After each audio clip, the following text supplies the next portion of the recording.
आज माधवपुर गांव में बहुत तेज वर्षा हो रही थी। ए जी, सुबह से बारिश हो रही है। आज हम काम पर भी नहीं गए। घर में खाने का एक दाना भी नहीं है।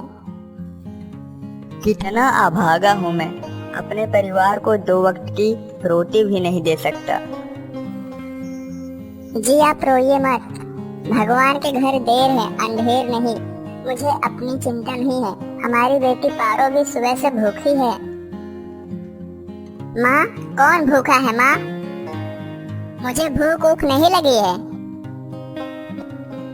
आज उनके पास खाने का एक दाना नहीं था। वह लोग पानी पीकर सो जाते हैं।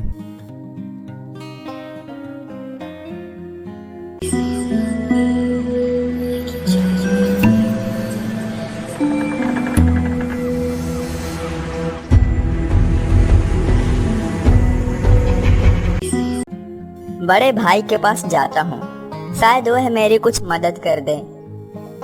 यह आशा लेकर वह अपने भाई से मिलने उसके घर जाता है। भैया, मेरा परिवार बहुत विषम परिस्थिति में है। हम लोग 2 दिनों से भूखे हैं, कोई काम भी नहीं मिल रहा है। अगर आप मुझे कोई काम दे दें या मुझे कुछ पैसे दे दें तो मैं आपका बहुत आभारी रहूंगा। आ गया गरीब कहीं का, भाग यहाँ से। पैसे वैसे कुछ नहीं है, कुछ नहीं मिलेंगे, जा तू यहाँ से। जब तुम्हारे पास पैसे हो जाए तब तुम मुझे वापस कर देना। सुरेश पैसे लेकर बाजार की तरफ जाने लगता है। तभी एक चोर आकर उसका पैसे से भरा बैग छीनकर भाग जाता है। जोर जोर से रोने लगता है।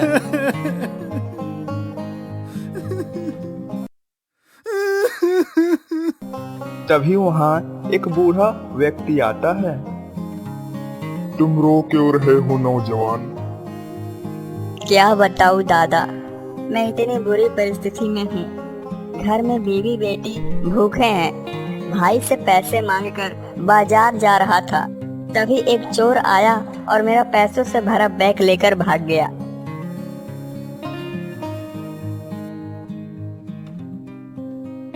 तुम रो मत। ये अनाज से भरा बोरा अगर तुम मेरे घर पहुंचा दो तो मैं तुम्हारी कुछ मदद कर दूंगा। सुरेश बोरे को सिर पर उठाकर उनके घर की तरफ चल देता है। बस बेटा बस, यही रख दो। ये लो, इस मटके में दही है। इसे लेकर तुम जंगल के अंदर जाना। वहाँ तुम्हें 3 गुफा दिखेंगे। तुम दूसरे गुफा के अंदर चले जाना। वहाँ तुम 3 चुड़ैल मिलेंगी। उन्हें दही बहुत पसंद है। तुम इसके बदले में उनसे जादुई आम का पेड़ मांगना। याद रखना, सिर्फ जादुई आम का पेड़ मांगना। सुरेश जंगल की ओर चल पड़ता है। कुछ दूर जाने पर उसे 3 गुफाएं दिखती हैं। वह दूसरी गुफा के अंदर चला जाता है।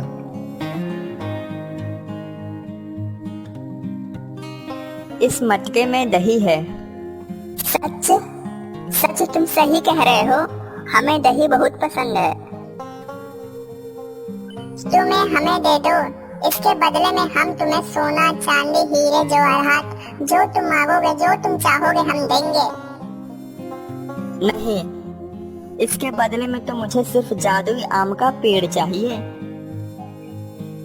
हमें मंजूर है, ये लो, पर याद रखना यह एक जादुई पेड़ है। इस पर कभी ना खत्म होने वाले आम लगेंगे। तुम इनको बेचकर बढ़िया पैसा कमा सकते हो, पर याद रखना तुम्हारे सिवाय कोई भी इस पेड़ को काटेगा वह एक पेड़ में कन्वर्ट हो जाएगा, वह एक पेड़ बन जाएगा। सुरेश पेड़ को लेकर घर आ जाता है और उस जादुई पेड़ को आंगन में लगा देता है और उस पर पानी डालता है। कुछ समय बाद वह पेड़ के पास जाता है और पेड़ को देखकर आश्चर्यचकित हो जाता है। पेड़ इतनी जल्दी काफी बड़ा हो गया। और सुंदर सुंदर पके हुए आम से लदा हुआ है। ये कैसे हो गया? इतनी जल्दी पेड़ इतना बड़ा और इस पर इतने आम कैसे लग गए? श्वेता, पारो, जल्दी आओ। श्वेता पारो आती हैं। वह दोनों पेड़ पर लदे फल को देखकर बहुत खुश हो जाती हैं। पापा, आप यह फल से लदा हुआ पेड़ कहाँ से लाए पापा? बताइए ना। बेटा, यह भगवान का आशीर्वाद है। उसे हमारा दुख देखा नहीं गया और उसने यह पेड़ हमें उपहार में दिया है। तुम सही कहती थी श्वेता, भगवान के घर देर है, अंधेर नहीं।